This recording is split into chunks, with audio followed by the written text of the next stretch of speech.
How will 4 DRS zones impact the Australian Grand Prix? For the first time in Formula 1 history, we will see a Grand Prix weekend feature 4 DRS zones in Australia. For a newly reformed track that is expected to produce in the region of 1 minute 15, 1 minute 16 lap times, that's a lot of drag reduction. We saw only last time out in Saudi Arabia some controversy around DRS, and how both Max Verstappen and Charles Leclerc were trying to bait each other into passing the detection line first by braking on a straight. And what did F1 do? They thought, yeah, let's chuck in a 4th DRS zone around this 5.2 kilometre track. In all seriousness, how will 4 DRS zones change the racing? Let's dive into it. Firstly, let me clarify what DRS is for those new to Formula 1. The drag reduction system is a tool able to be used by the attacking driver so long as they are within 1 second of the car ahead through a DRS detection zone. Once they enter the area in which they are allowed to use the DRS, they press a button on their steering wheel and the rear wing flap opens. This in turn reduces drag as the car passes through the air, which in turn then gives them greater speed on a straight to size up a pass.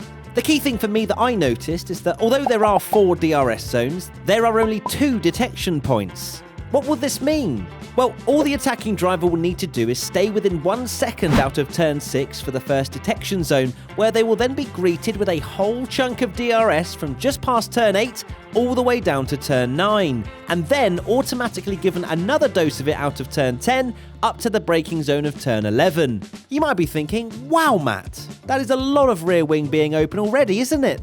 It's not over yet. The second detection zone is just before turn 13, with which the attacking driver will then get DRS all the way down the pit straight and then also out of turn 2 down to turn 3. I love how there was talk of the drag reduction system potentially being scrapped after 2022 if the cars prove they can race. And we then head to Melbourne and it's like, nah, we'll go with 4.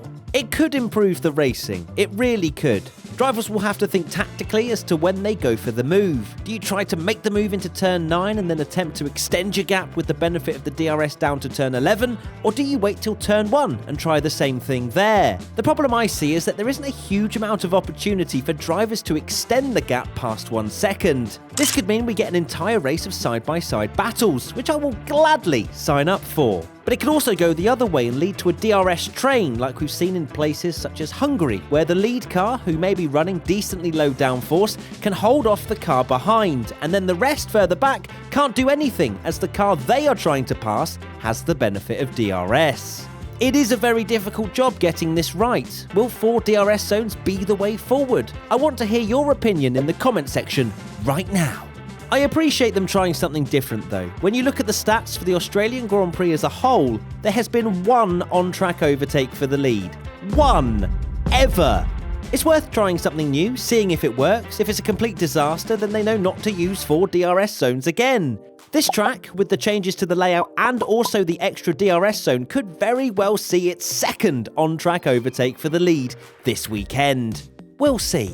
There you have it, a look into how 4 DRS zones will impact the racing. What do you think? Are you for or against the different approach? Let us know in the comment section below.